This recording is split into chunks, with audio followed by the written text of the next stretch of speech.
बसुमतारी गिबियावनो बर' रादाब नायगिरि नोंथांमोनखौ आंनि चेनेलाव बरायबाय लोगोसे गोजोन फुंबिलिनि गाहाम हामलायथि बावहरबाय नोंथांमोननि थाखाय लानानै फैबाय आं गोदान मोनसे रादाब नोंथांमोना भिडिअखौ अननानै जोबजासिम नायलांदो।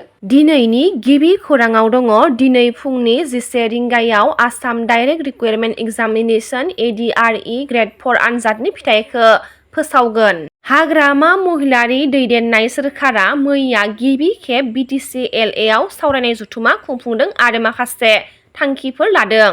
गिबि थांखि महरै हानि पाट्टाखौ खालामग्रोनाय CSBखौ बोखारनाय उदालगुरियाव मिनि सेक्रेटारियेटखौ लुनाय 5 बोसोरसिमावबो BPFआ साख्रि होलांनाय दरमाहाखौ होयैखौ 2.5 बोसोरनि दरमाहा होनायनि थांखि आरो बेखार लाइमोनफोरनो 100 कौटि रांखौ खोथा होनाय बायदि मावफुंगोन हाग्रामा सोरखारा।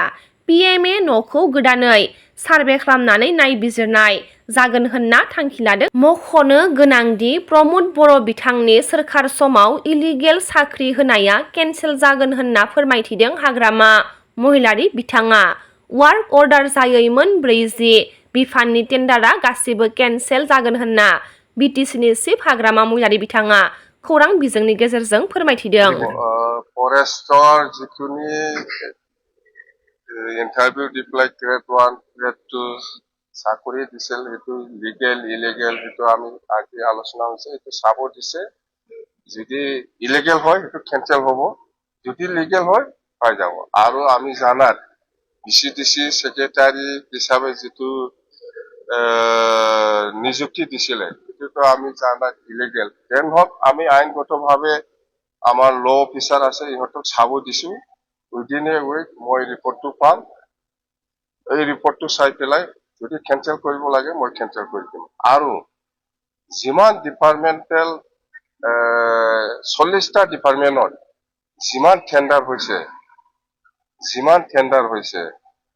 টেন্ডাৰ হৈ পেলাই ওয়ার্ক অর্ডার দিছে বা কাম কৰা নাই ওয়ার্ক অর্ডার যদিও দিছে কাম কৰা নাই বা টেন্ডাৰ হৈছে ওয়ার্ক অর্ডার হোৱা নাই এইবিলাক গোটেইটো অল ডিপার্টমেন্ট ক্যান্সেল আমি আজি ডিসিশন লৈছে অর্থাৎ গোটেই ডিপার্টমেন্ট 40টা ডিপার্টমেন্টত যিমান যিখিনি টেন্ডাৰ হৈছিলে টেন্ডাৰ কৰিছিলে লিগেল হক ইলিগেল হক এটো ক্যান্সেল হ'ব স্পষ্ট কথা ক্যান্সেল হ'ব মানে আমি ডিসিশনে ললে ক্যান্সেল।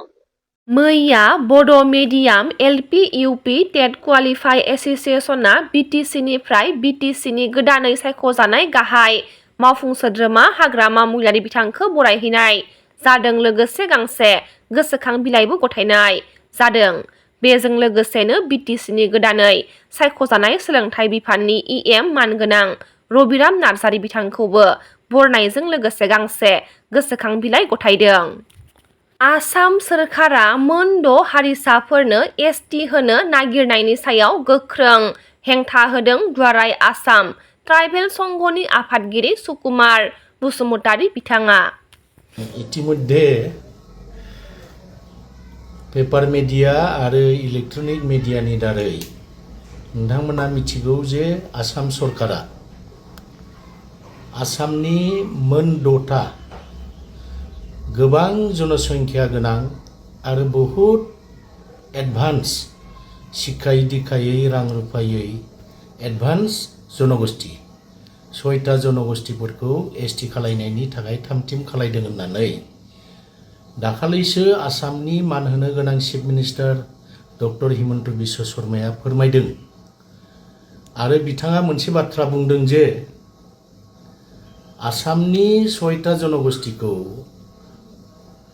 ट्राइबेल स्टेटासआव लांनांगौब्ला बा नटिफाइड खालामनांगौब्ला एक्जिस्टिं जितु 14टा जनगोष्ठी ट्राइबेल दङ बे ट्राइबेलफोरखौ एसे खहा खालामनानैब्लाबो खालायनांगोन किन्तु सिगांनि गभर्नमेन्टनि जितु मन्त्रि सभानि सिद्धान्तमोन बेवहाय बुंनाय जादोंमोन जे एक्जिस्टिं जितु 14टा जनगोष्ठीनि ट्राइबेलफोर दङ बिस्रा एक बिन्दु खहा जायालाबानो 6टा जनगोष्ठीखौ ट्राइबेल खालायनायनि मोनसे फर्मुला बहनगोन दा बेखौ बाद होनानै दाखालैसो आसामनि चिफ मिनिस्टार बिथाङा बुंबाय जे बेबायदि खुनु फर्मुला गैया आरो कुनु फर्मुलाजों बेबायदि एक्जिस्टिं ट्राइबेलफोरखौ खहा खालामालाबानो दानि 6टा जनगोष्ठी जिथु ट्राइबेल जानो नागिरनाय बिसोरखौ ट्राइबेल बानायनो हाया।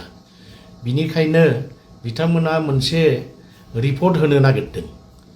फैगौ नभेम्बर दाननि जिथुनाखि उइन्टार सेसन आसाम एसेम्बलि जागोन बेवहाय केबिनेटआव सिद्धान्त लानानै मोनसे रिपर्ट दाखिल खालायगोन आरो बे मथै 6टा जनगोष्ठीखौ एसटि खालायनायनि मोनसे फर्मुला बहनगोन होननानै दा बेयाव जोङो आतंकित जादों। जोंनाव गिनाय फैदों। एक्जिस्टिं ट्राइबेलफोरखौ खहा खालामनानैब्लाबो जुदि खालायोब्ला 6टा जनगोष्ठीखौ एसटि अब्ला जोङो सर्बदिगाव गासैबो बिथिङाव जोङो खहा जागोन आरो जोङो धंस जाजोबगोन। मानो होननानै बुङोब्ला बिनि उदाहरणखौ जोङो 1996 आव जेब्लानाखि अकल कच राजबंशी जनगोष्ठी मोनसेल' जाथिखौ अर्डिनेन्स खालामनानै 6 मासनि थाखाय एसटि बानायदोंमोन। बै समावनो बे मोनसे जनगोष्ठीनि दारैनो आसामनि 14टा जनगोष्ठीया गासैबो बिथिङाव खहा जादों, जोंखौ गाग्लोबजोबदों। हायार एडुकेसनाव बिथांमोना 80-90% गासैबो एडमिसनखौ एसटि खथायाव लाजोबदों। आरो मोनसे गोनांथार बाथ्रा, बै समाव माजुलियाव आसाम एसेम्बलिनि मोनसे एसेम्बलि कन्स्टिटुएन्सियाव बाइ इलेक्सन जादोंमोन। बेवहाय करुणा दत्त मुंनि सासे राजबंशी केन्डिडेटआ बेवहाय इलेक्सन गेलेनानै देरहानानै फैदों।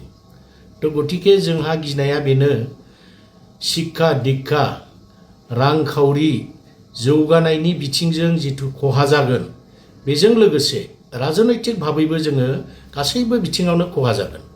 जोंनि साननायाव, जोंनि हिसाब खिथाब खालामनानै नायनायाव जे गाव पन्सायतनि सासे मेम्बारबो जोंनि एक्जिस्टिं ट्राइबेलफ्रा मेम्बारबो कन्टेस्ट खालामनानै देरहाबोनो हानाय नङा जुदि दानि 6 जनगोष्ठीखौ जोंजों सरजाबनानै एसटि खालामोब्ला। गतिके जोंहा गिनाय दङ। बिनिखायनो जोङो फ्लेटलि बेखौ रिजेक्ट खालामदों। बे 6 जनगोष्ठीखौ एसटि खालायनायाव जों खुनु पद्ये मानिनो हाया होननानै ट्राइबेल संघआ सिद्धान्त लादों। आरो इतिमध्ये दाखालै 11 अक्ट'बर तारिखआव गुवाहाटीयाव एग्जिकिउटिभ मिटिं जादोंमोन आरो जों बेवहाय सिद्धान्त लादों। सिगांनि जिथुनाखि सिद्धान्त बेनो अटल दङ। जोङो प्रयोजन जायोब्ला आयेननि सहाय लानानैब्लाबो जोङो बेखौ चेलेन्ज खालामगोन। फिन आरोबाव धेमाजि जिल्ला बारग' एनडिएफबि इउनाइटेड फरामा खौरांगिरि मेल लादों।